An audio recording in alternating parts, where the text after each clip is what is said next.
Hi, I'm Kevin Greenway from Tenzing, and this is a recording of my latest in VMware Horizon Blast Extreme 7.12 Advancements webinar, which was broadcast on Wednesday, 1st of April 2020.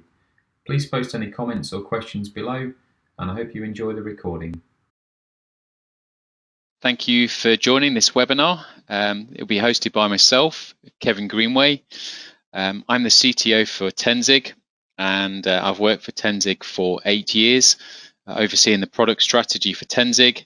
And I work closely with the majority of teams at Tenzing, but probably most closely with the R&D, support, sales and marketing teams, both at our US office and also UK-based EMEA office.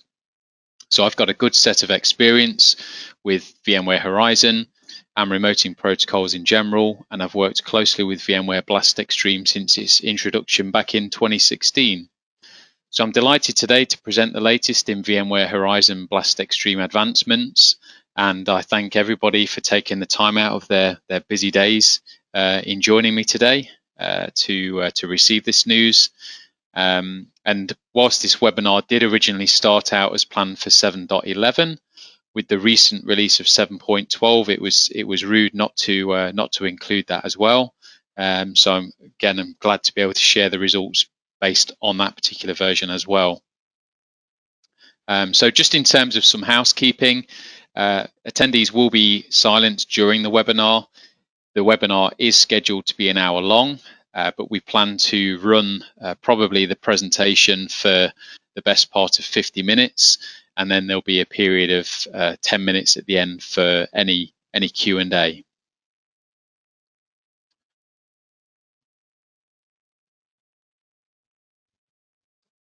Okay, so let's kick off. So just in terms of some quick contents, just to take you through the structure of the webinar. We'll start off by giving a quick overview of Tenzing, who we are. We'll talk through some of our VMware Ready approved endpoints, and we'll also then focus on providing an overview of Blast Extreme with some significant milestones over the last 4 years. And then we'll drill down to some of the really cool recent new features and innovations, which include the Blast Codec and the dynamic encoder or switch encoder, as it's also referred to. And then we'll be able to, as I touched on, be able to show some benchmarking results against each of the Blast Extreme codec options, and we'll be able to show those results both in 7.11 and significantly in 7.12, as you'll see. And then, as mentioned, we'll draw through to a summary and an opportunity for Q&A at the end. And I should also add that whilst the webinar is mostly based on presentation, there are 2 demonstrations where we'll be demonstrating each of those 2 new features so that you can see them in the flesh. So a little bit on Tenzing, who are we and how are we different? So firstly, we're a solely focused thin and zero client vendor. We've been in business for 16 years, and we did originate in the IBM space with terminal emulation before being rebranded in 2009 as Tenzing, where our primary focus was all about server-based computing and VDI. We're headquartered in Phoenix, Arizona, and our EMEA office, which is where I'm based, is in the UK. When I made notes about the presentation, I said it was sunny Leicester. However, today in typical British UK weather, it's looking pretty cloudy and overcast. So we also have satellite offices in Australia and Germany with distributors and value-added partners in various locations. And as part of that, we're proud of being a founding VMware Ready partner, and with that certify all of our products and employees across the board so we can give qualified and accurate advice. So what's our role at Tenzing? So we deal with digital workspaces, EUC, VDI, server-based computing, all common buzzwords that we see within our industry. And it's really, we see it as a continually evolving dance floor. and Tenzing's approach to end user computing is to make your endpoint and its management less complex. So I'll come back to that evolving dance floor in a moment in terms of explaining exactly what I mean by that. But our ethos is all about enabling service teams and architects to manage your EUC strategy rather than managing the endpoint. And after all, that's one of the main motivators behind VDI. So the role of an endpoint, specifically a thin or zero client, is to empower the end user to access the benefits of their EUC deployment without the day-to-day management and maintenance and with minimal fuss.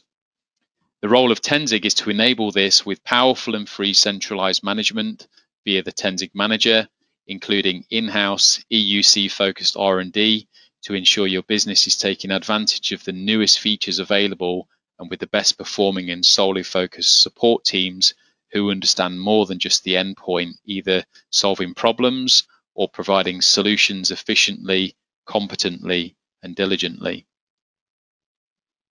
So all of this goes into our mission statement, which today is more important than ever. And as I touched on, with that comment about the fast evolving dance floor, we work in an industry that's really extremely fast paced. VMware specifically work to quarterly release cycles, and it's highly important when coming to the endpoint that you aren't just buying a piece of tin and your vendor is there to support you in making the endpoint fit your environment and not the other way around. So why do customers choose Tenzing? And more importantly, coming back refresh after refresh? Included with all our thin and zero clients and repurposing is the Tenzing Manager, which is enterprise class and free. And this includes cloud enablement for managing endpoints over the internet. As we saw in the last slide, our solutions are made possible by the fact all of our R&D and technical staff are all in-house and not outsourced, or importantly, reading from scripts. And this is backed up by industry-leading staff throughout who are given continual praise and can be seen through our case studies, which are available on our website, tenzing.com. And just touching on the Tenzing product line, so as far as our endpoints are concerned, we focus on really the three core worker types that we see here. And we work with prospects and customers to qualify their needs really based on those three core types with some certain amount of overlap. So if we just quickly home in on those, we've got a task worker who is somebody who largely uses data processing with Outlook, Word, Excel, etc., occasional browsing. We then have our knowledge worker, which probably makes up the mainstay of users. And these are, again, similar to task workers, but also in addition consume multimedia. They also are consumers of unified communications, so Skype for Business, Microsoft Teams, Cisco Jabber, etc. And then at the top or the bottom, as in the case of the slide, we have our power worker. So again, they might be a user who's consuming full HD, 4K, and even 3D and CAD type apps. And we'll come back to those again when we start to drill back down into the BlastXtreme codecs and protocol. So just to finish off before we switch attention to BlastXtreme, let's just quickly cover the Tenzing VMware verified endpoints. So as you can see, Tenzing offer a wide range of VMware verified devices, and these can be found again on tenzing.com as well as the VMware Ready site. And we have a really easy, flexible approach for demo units. So if you are doing a proof of concept or you are doing some sort of upgrade on Horizon and you're interested in testing Tenzing in line with this, reach out to us again on the website. So around BlastXtreme, we're really focused on x86 based endpoints, which offer support for BlastXtreme, but in addition, PC over IP and RDP. And this can be really useful for deployments that either offer a mixture of protocols or migration of. We also offer hardware that supports the common codecs supported by BlastXtreme, which is H.264 and H.265, and we'll be coming back to those things in a bit more detail once we drill down. And as a company, we have a major focus firstly on zero clients and thin clients based on our in-house developed Linux firmware, which is either NOS as our zero client for VMware deployments, or PCOS for a mixed or hybrid deployment based on traditional Linux thin client operating system. And we finally also offer Windows 10 IoT for, again, mixed or hybrid deployments, which specifically require a Windows-based OS. So each of these platforms may run across the hardware range that we see pictured here. So again, really cover those bases of the task worker, knowledge worker, and power user. A wide range of features is supported throughout and in line with VMware developments, and we're very much at the forefront of VMware development, taking the stock Linux or Windows Horizon client variant. And our in-house sales and pre-sales team is available for qualification assistance and demonstration units like I mentioned before. So that's enough about Tenzing. Let's switch towards Blast Extreme. And again, a quick trip down memory lane. So forgive the picture here. My co-worker in marketing thought it'd be great to include the DeLorean from Back to the Future. It clearly isn't a DeLorean from Back to the Future, but in answer, he mentioned that it was a Matchbox car and somehow in line with compression, which obviously we talk about in Blast Extreme. So take that with a pinch of salt and what as you will.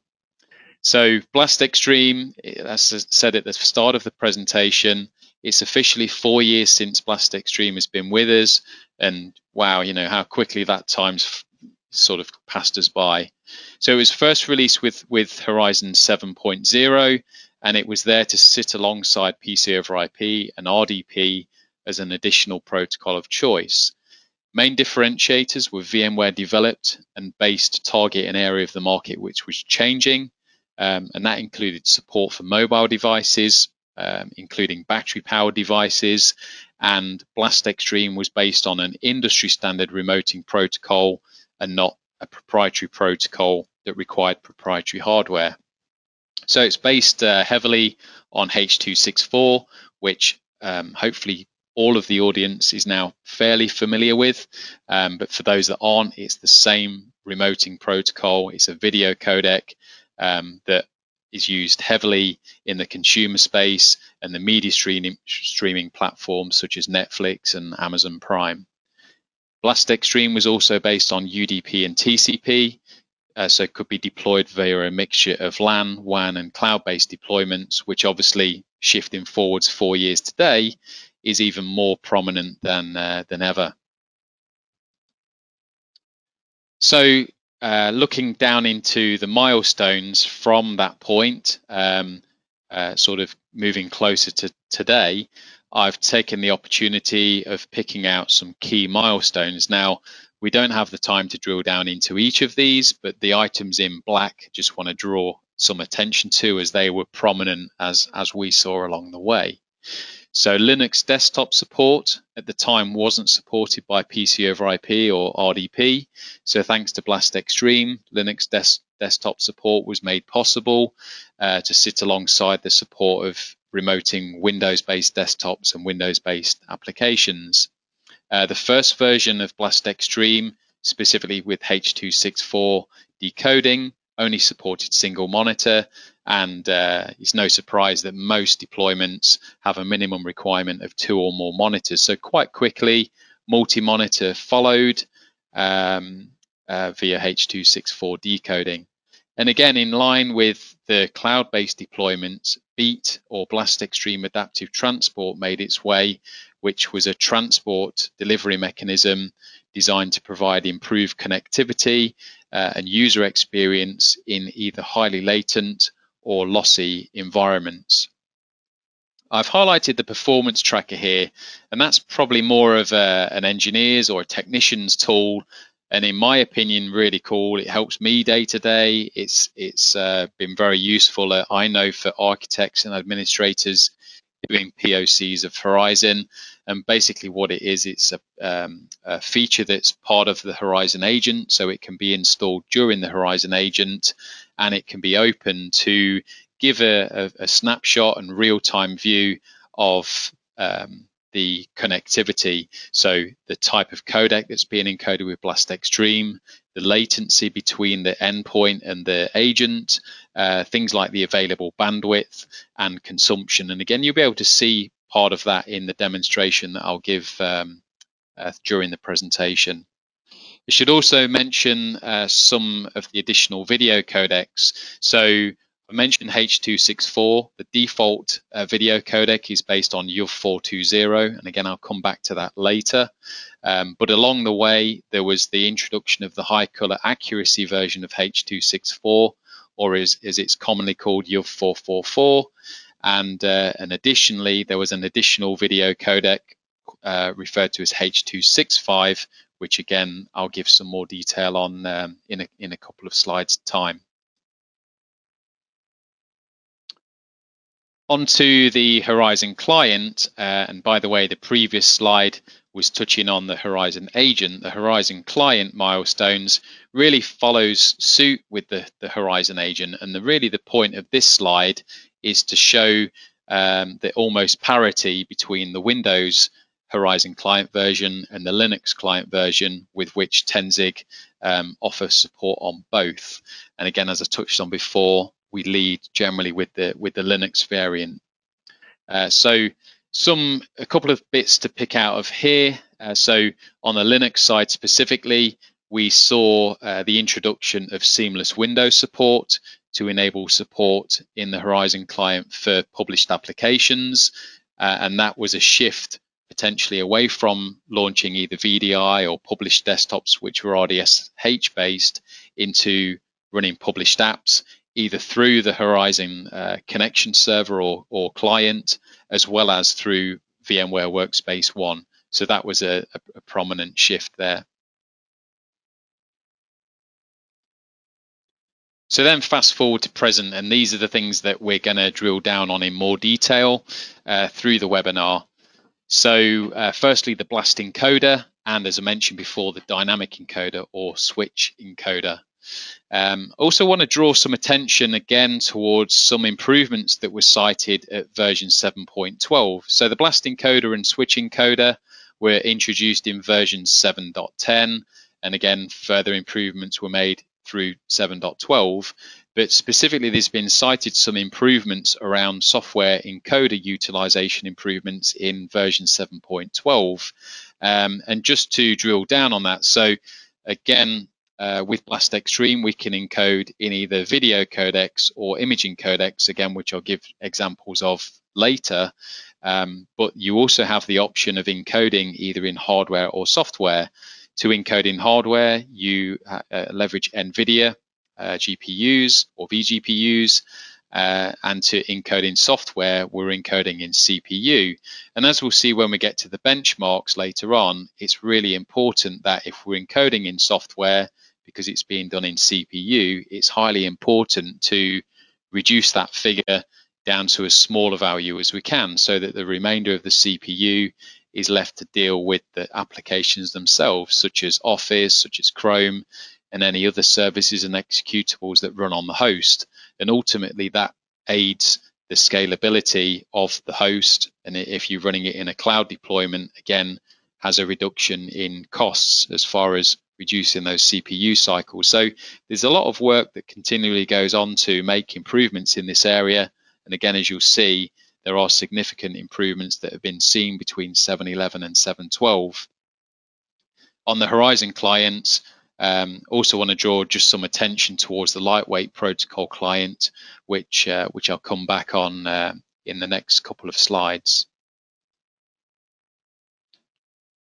So just focusing on the Blast encoder, and as the sort of opening bit of text states, I've got to say I had a really tough time explaining the Blast codec or the Blast encoder to my fellow co-workers and customers and prospects. It is easy to confuse it because the Blast codec, people easily confuse it with BlastXtream, which obviously they've been familiar with for years. But just to state, the Blast codec is something new. It's a new imaging-based codec that's part of BlastXtream. and luckily that's where, if you like, the only negative comment of it ends. So BLAST codec is as stated, it's based on an imaging codec like the JPEG or PNG codec before it, or as it's seen in the Horizon Performance Tracker, the adaptive mode. The BLAST codec is based on the same foundation as JPEG and is designed at providing a good choice for displaying screens containing text or images, or a combination of both. So essentially it's there to, again, provide a good codec of choice for the task workers and maybe the knowledge workers where they're looking at office-based apps. But also, as is stated in some of the links that I've linked to here in this slide, and also the Horizon optimization guide, which I'll refer to later, the BLAST codec isn't just designed for static content. The BLAST codec does a great job of delivering mixed content on screen with significantly reduced bandwidth consumption. It operates like a video codec, so if the end user needs to work on an office application whilst simultaneously playing their favorite video, YouTube video, then the new BLAST codec does actually do a pretty damn good job. And alternatively, if the users require low motion, high quality graphics such as CATIA, AutoCAD, again, the BLAST codec could make a good alternative to the video codecs, which are based largely on lossy and codec and compression. A quick mention, like I say, of the lightweight protocol client, which in my opinion is the unsung hero. It made its way first in the VMware Horizon Linux client in version 5.1, and then made its way into the Windows variant in 5.2. And this offers increased performance as well as decreased CPU usage. And we were able to perform our own benchmarking internally on this, and we saw, dependent on hardware, somewhere in the region of 10 to 15% reduction in terms of overhead, which is fantastic. So as we've seen, again, with more users either adding more monitors or increasing resolutions, by reducing encoding and decoding overhead and even bandwidth, all helps with the overall solution and the overall user experience. So you've seen a quick summary of, for sure, the most recent display codec, or imaging codec, which is BLAST codec. But I think it's worth, again, just giving a summary of all of the available protocol codecs within BLAST Extreme today, and talk about some of their good and bad points. So from Horizon 7.0 through to 7.12, H.264, specifically the 420 variant of it, still remains default and the codec of choice. But as I say, let's discuss some of its good and bad points. So whilst it offers great compression and is excellent for video and fast changing content, its main downside is the fact it's a lossy compression, meaning there are parts of the display which are permanently lost during compression. So during the encoding, during the transport, and then when it's finally decoded back on screen to the user at the endpoint. And additionally, 420, based on its architecture as a color and lumens coding technique, results in problems with color and lighting conversion. So whilst that's not necessarily noticed on video or fast moving displays, because those images and colors are gone before the human eye notices, it is noticeable and can be noticeable on text and images. So again, using the video codec, or specifically your 420 on certain applications, can result in some poor image quality. So the other variant of that, the YUV 444, addresses some of those shortcomings, but as we say, there's no free lunch. So the downside to YUV 444 is it's more costly than 420. It has more CPU cycles to encode and decode, and additionally has more limited hardware support. So especially on the client side, when it comes to decoding. So although it can encode and decode in either software or hardware, it is more expensive. So again, if you are encoding or decoding in software, the overhead again is more expensive. So this can ultimately result in varying performance and also increased battery usage on the client or the endpoint, because again of the fact that we're no longer decoding in hardware like we were with your 420. We also then have the third video codec of choice, which is H.265. So again, this offers improvements, particularly in compression, but the main downside is it can only be encoded and decoded in hardware, whereas the H.264 variant, as I mentioned before, can be encoded and decoded in either hardware or software. So there's more to consider for H.265, specifically on the host side, where you've got to factor in NVIDIA, and specifically the NVEnc or the NVIDIA hardware encoding to support that on the host side. And then on the endpoint side, again, because of the fact that it's decoded in hardware, you need hardware that's capable of decoding H.265. But as I mentioned before, Tenzing have endpoints that are capable of both H.264 and H.265. So what we talked on was the video codec. So again, the video codecs are really designed for workloads that require fast-paced moving screens, such as video, etc. And now we're going to shift our attention towards the imaging-based codecs. And these are recommended to address some of the image quality issues referenced for the video codecs as mentioned. But again, there's always some trade-off.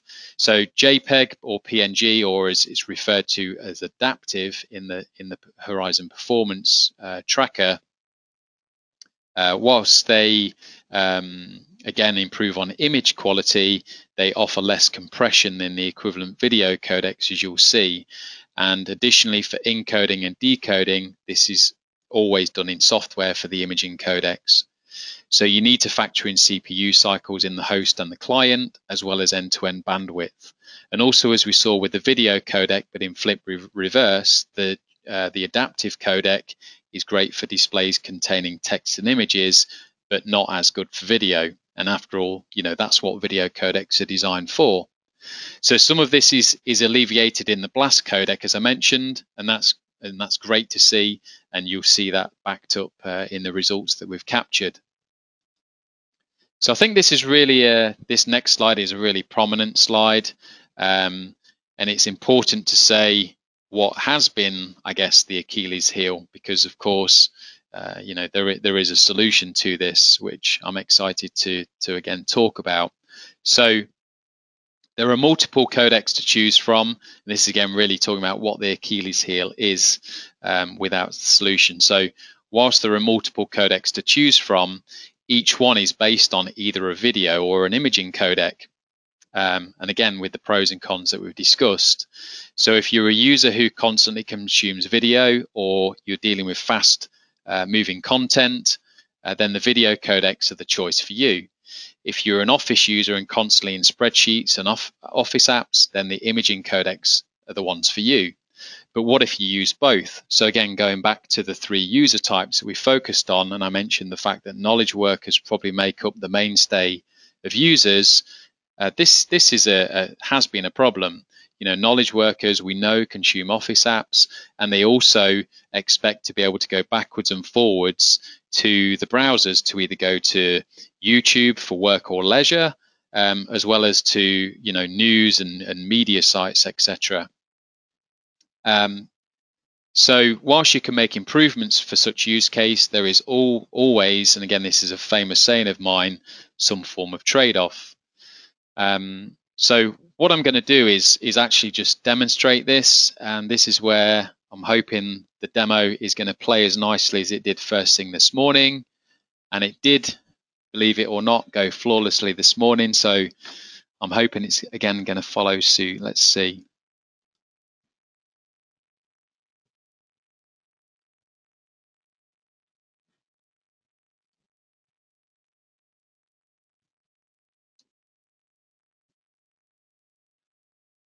So what we're looking at here, we are connected with the Horizon client. This is actually on my MacBook.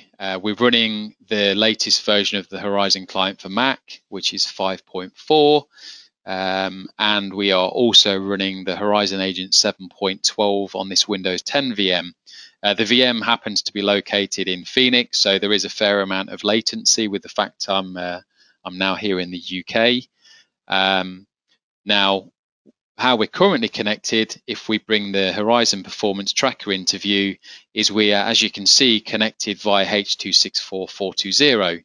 And whilst I'd love to be able to play a video to you to show the benefits of the video codec, it wouldn't be fair to do that because of the fact that I'm encoding the display here through the webinar. So we'll lose any of the effect through the webinar. However, what we can at least do is show the trait or the negative side of H.264, and again then show you the solution later. So these two applications that are on the forefront of the screen, they're always very good demonstrations to show the negative side of H.264 UF420. Firstly, it's the Windows Performance Monitor. So the Windows Performance Monitor, as you can see, contains some charts with different colors, specifically red and yellow, as well as a mixture of different text. Now, you won't necessarily see it right now, but for those that are familiar with the Windows Performance Monitor, this should be a much more rich red than we're actually seeing here. And again, it's important to say that what the effect that you will see is probably a little bit different even from what I'm seeing here, with the fact that, again, we're encoding the webinar, which will again have its own compression techniques. However, we did test this before, and I know that the impact is still seen on the remote side as well. Similarly, on the Excel spreadsheet, if we draw our attention towards the cells that contain a mixture of different colors, so again, red's a good one because of the fact that we can see here there's a certain amount of bleed between the text and the background color. And again, the red isn't as necessarily rich as I would normally expect. And also, if we look at the comment strikers here, again, the red here isn't the true red that I would normally see. So what we're going to do is we are going to switch away from the video codec towards the image codec, which again is probably more recommended for this type of use case.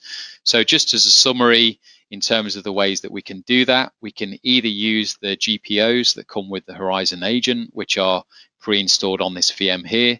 So we could come in here, for example, and disable H.264, or what I prefer to do is use the registry. Now, the great thing about changing these is we can do it on the fly, and with that we can instantly see the results. So we don't have to disconnect or reconnect or wait for a certain amount of time.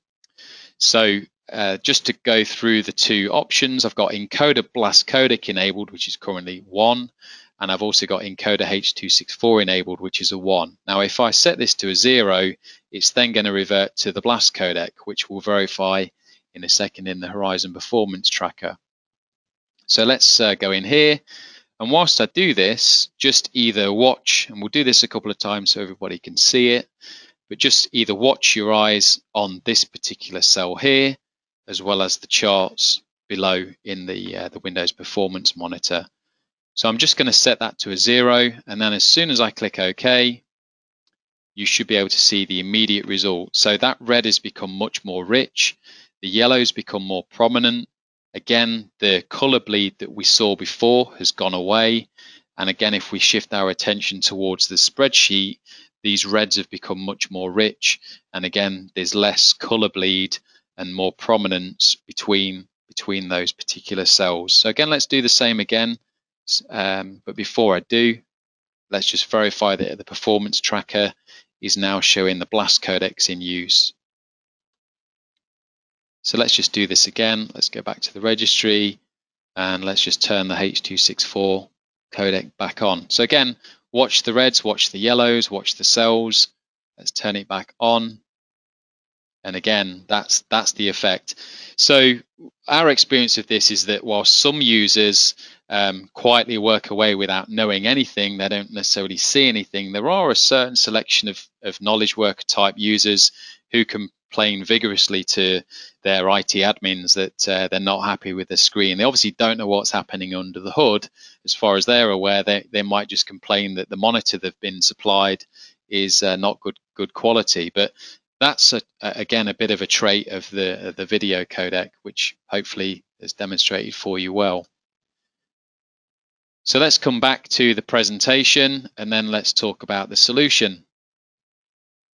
So there is a solution, and in my opinion, it's probably one of the best features yet to come to Blast Extreme. And again, that's the switch encoder, and the switch encoder is there to switch codecs on the fly.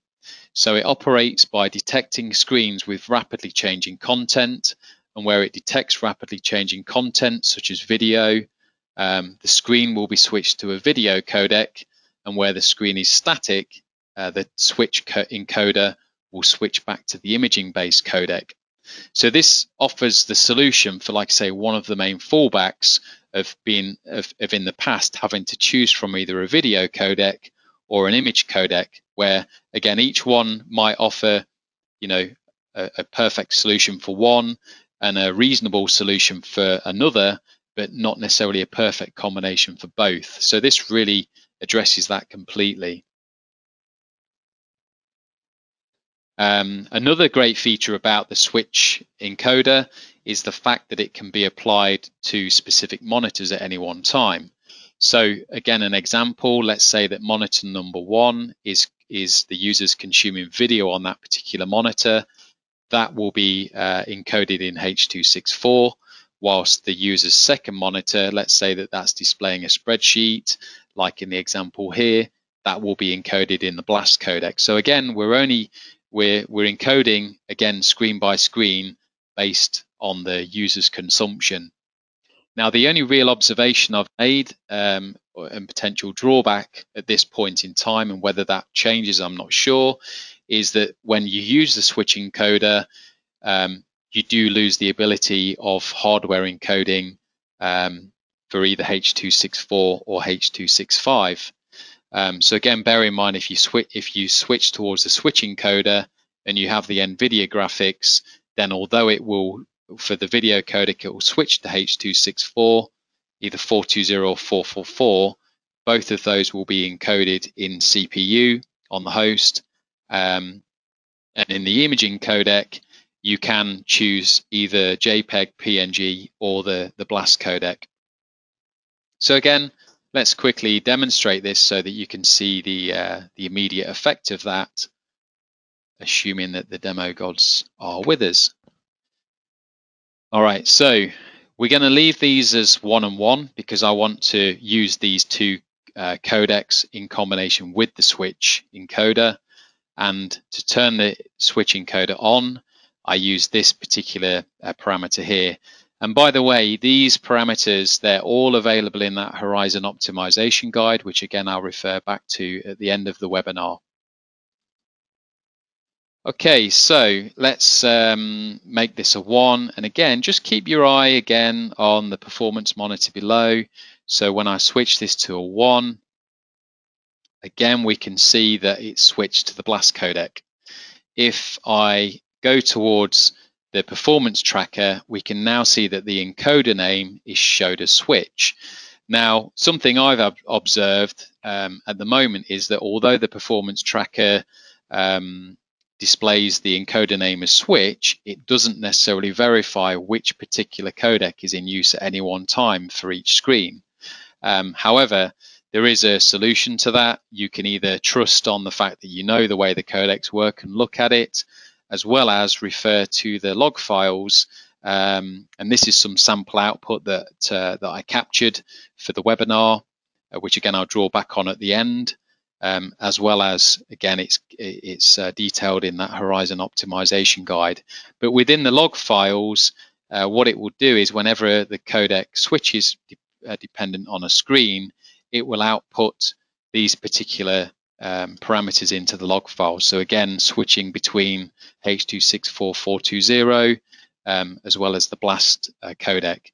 So what I'm just going to quickly do before we switch back and start looking at some benchmarks is if I go to YouTube, again, don't worry about the performance here because it's going to be hampered based on the webinar. But I'm just going to force the VM into playing a video, which hopefully at the same time should have switched the switch over to H.264, which again, it has because of the fact that the red again is reverted back. So if we go ahead and close the browser, and then if we just refer to the BLAST worker session log, and we go right to the bottom of the log,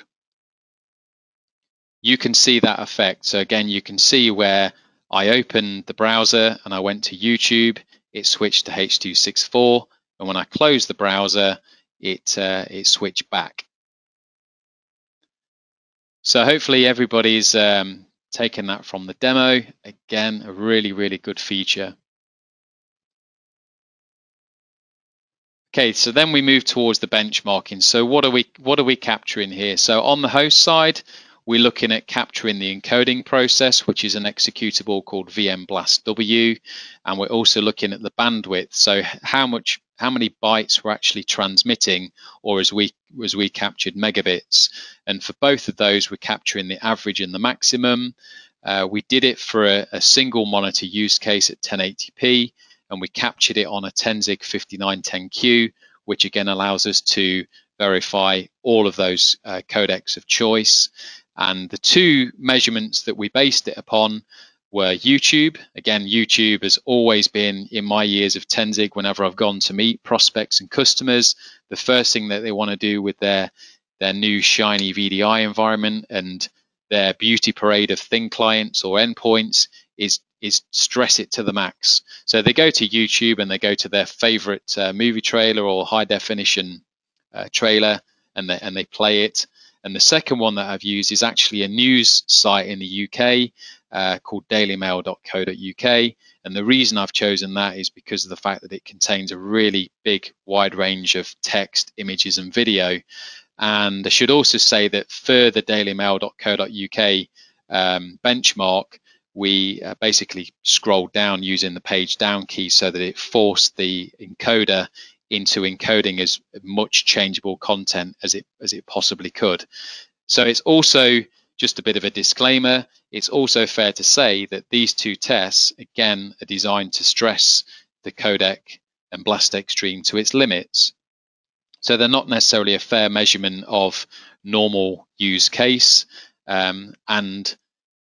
Another question that we've often asked is why haven't we tested 3D and CAD? The reason that we haven't is because when it comes to encoding and decoding, it's really the same because of the fact that we're always encoding either in video, which is 2D, as well as image-based codecs. So it's really more important about changing the screen content as rapidly and as frequently as possible in terms of benchmarking each.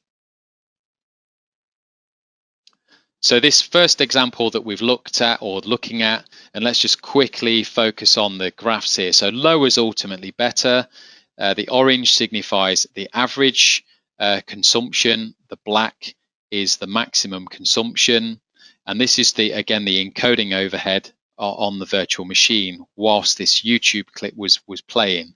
So the codecs that you see, we've got H.264.420, which is encoding in software.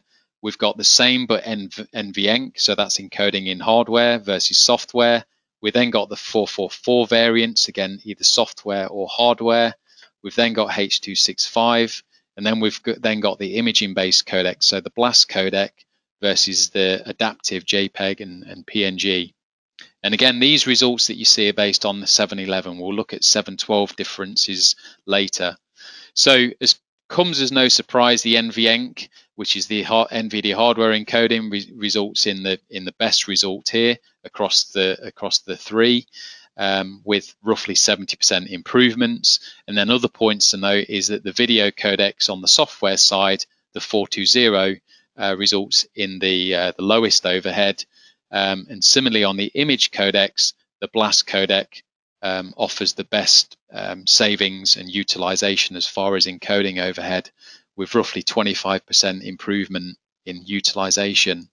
In terms of the bandwidth, and this is again really interesting, that if you compare the software encoding to the hardware encoding, so again 420 software versus 420 hardware encoding, look at the average bandwidth again for this specific use case. So it's 2.7 megabits per second as an average, or 14.9 for NVENC.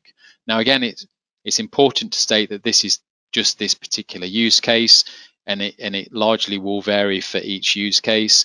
And similarly, on the image codec side of things, BLAST is 3.5 versus a massive 34.5 for adaptive. So again, that specific use case, the BLAST codec fared really well, and actually consumed a similar amount of bandwidth to the video codec. This is really on the endpoint side. So the endpoint side doesn't really differentiate that much, other than the hardware decoding, which again is this one here, and this one here, which results in lower consumption. And interestingly, again, on the hardware decoding side for NVENC, it did consume more, probably because of the fact that the bandwidth was considerably higher, and likely image quality potentially higher with the hardware encoding. Shifting towards the Daily Mail, similar sort of results, but probably more significant, again, because of the added overhead that website generates with the fast changing content, a mixture of text, image, and video. So again, similar thing, that 420 resulted in the best on the video codec on the software side.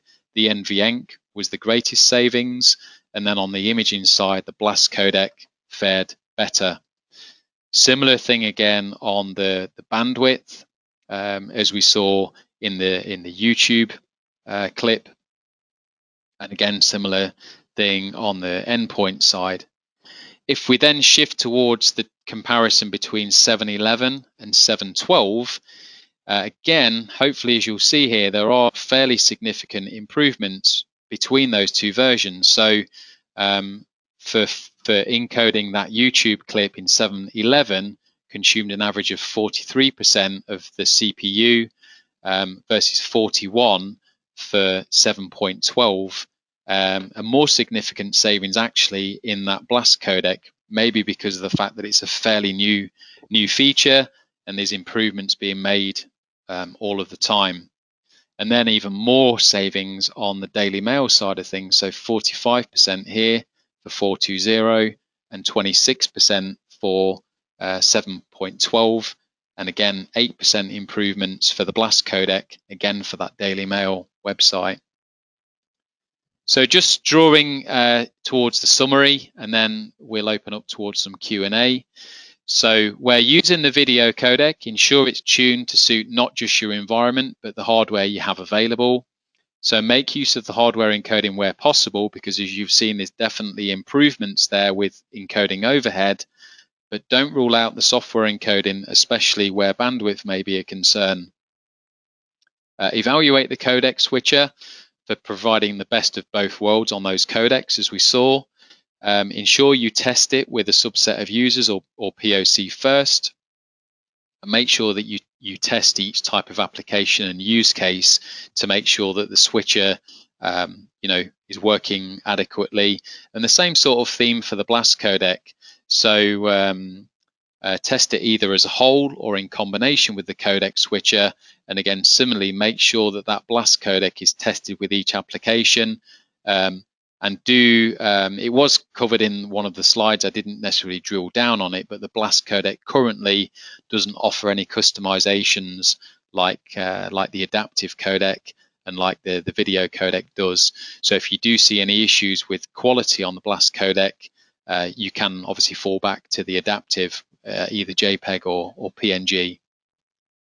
But it does appear that the BLAST codec, there's going to be some improvements on that as time goes by, and again, already looking in really good shape. As we saw during the demonstration, there's a couple of ways to verify those things. So again, the Horizon Performance Tracker, and the VMware Blast logs, which are actually under the program data /VMware Blast logs. So yeah, use those to verify your codecs.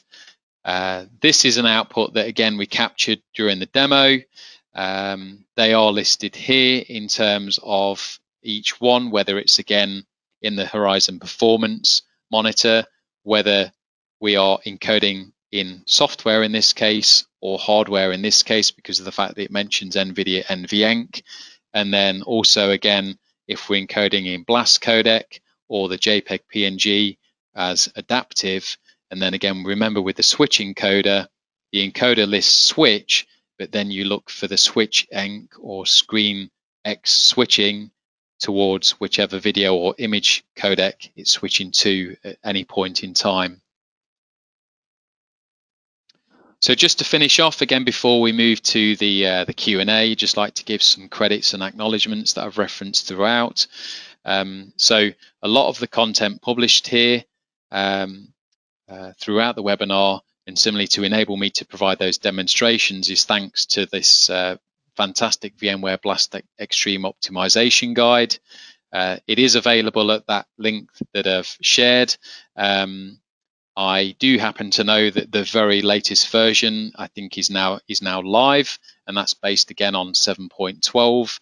And separate to this webinar, I've always referred to that since its existence, and through my journey with VMware Blast Extreme, and any customers that I come into contact with, I point them towards that as the Bible.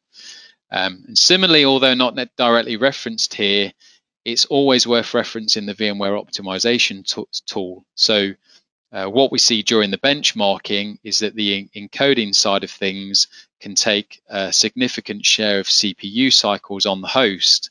And don't forget, that's just the encoding. So whatever other applications the end user is consuming, such as Chrome or Excel, etc., they all will stack up. So the VMware optimization tool is there to turn off redundant services and executables, and fine-tuning either Windows 10 or server-based operating systems for use with VDI and desktop and application remoting. And it is constantly evolving, so there's regular release cycles to it.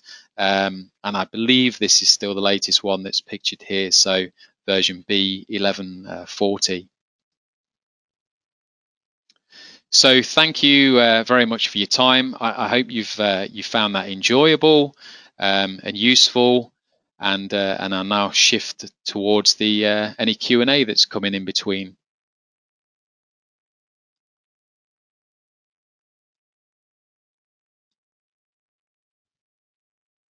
There's a question about benchmarks comparing Blast and PC over IP.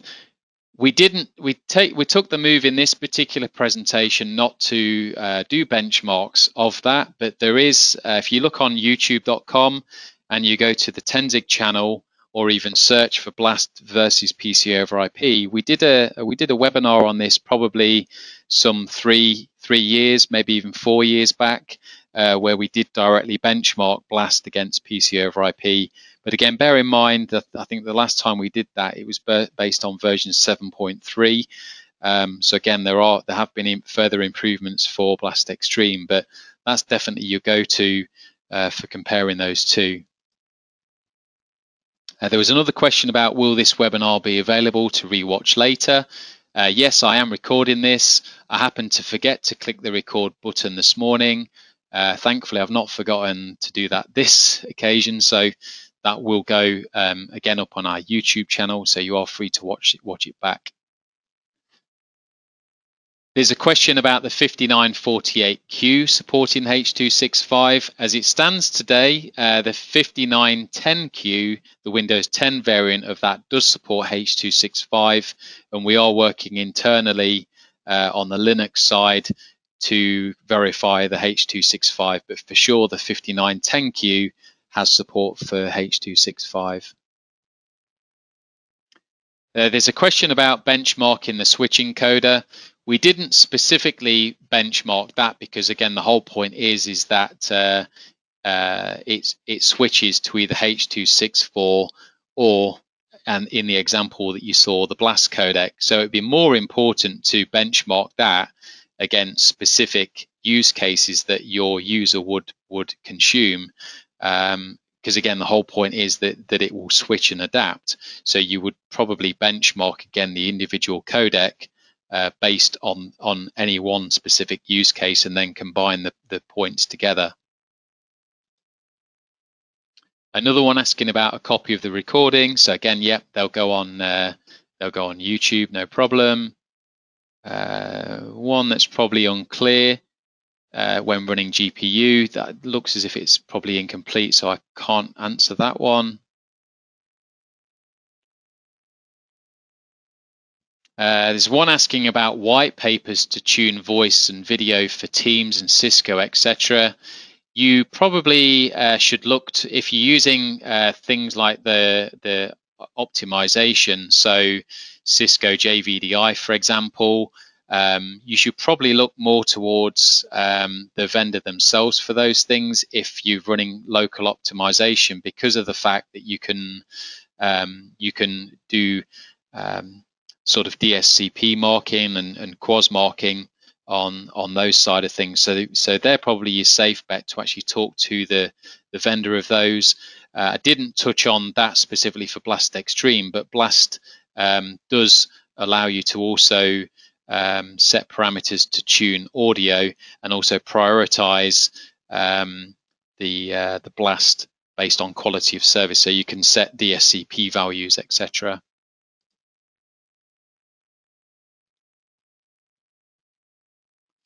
When running GPUs at the server end, would having a client with GPU embedded hardware, will it increase performance? The answer to that question is generally yes, it should. That's certainly what we've found along the way, that if you can embed in hardware, then ultimately it does accelerate the performance, and certainly that becomes more of a factor the higher the limit of the CPU you reach, which again, if you don't have the hardware decoding on the endpoint, you will ultimately reach a limit of the processor without the hardware decoding.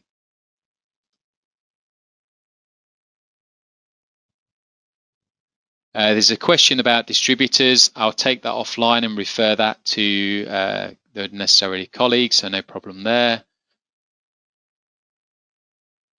Do we need any Tenzing firmware updates to utilize the new Blast codec? So believe generally anything from the version 5.1 Horizon client can leverage the Blast codec. That's the lightweight protocol client. So if you reach out to Tenzing support, they can provide you with either an add-on or our current firmware of the NOS platform, either 10.12.166 or 10.12.167 that's just announced, does support version 5.1. Are there any Model 0 clients offered by Tenzing that support Blast, or all some sort of hybrid thin zero client? So you're looking really at something like the 5848 QV or the 5848 QDV. That's probably our best-selling zero client right now to support Blast Extreme for most use cases. And again, there are other hardware platforms in the portfolio, but if you want to reach out to the sales teams at Tenzing, they can provide you with one or more demos, and they will qualify the hardware based on the particular use case. But yeah, 5848 QV or the 5848 QDV is probably the first go-to.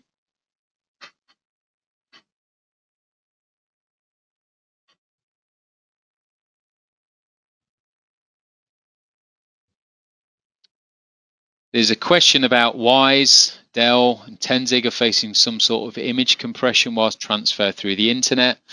I think, in fairness, that's not a question I can directly answer here, but again, potentially something that would need to be troubleshooted and debugged in terms of finding out what particular codec is in use, what latency there is, what packet loss there is, and look at whether there's options to tune that further.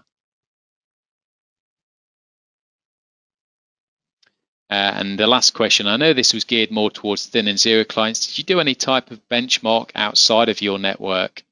The particular benchmark that we did was based, as you say, on an internal benchmark. We haven't specifically done any benchmarks outside of the network, but again, if you look back towards things relating to Beat, the Blast Extreme Adaptive Transport by VMware, there's various comparisons there of Beat operating outside of network and with highly latent and networks that include lots of packet loss. So that would be the recommendation there, to look towards VMware for Beat. So that looks to be the end of the questions. That takes us right to, 6:59 on my time and whatever the time is on your end. So again, thank you very much for your time, everybody. I really appreciate it. Stay safe during these crazy times, and I hope to see you on another one of these sessions very soon. Thank you. Bye.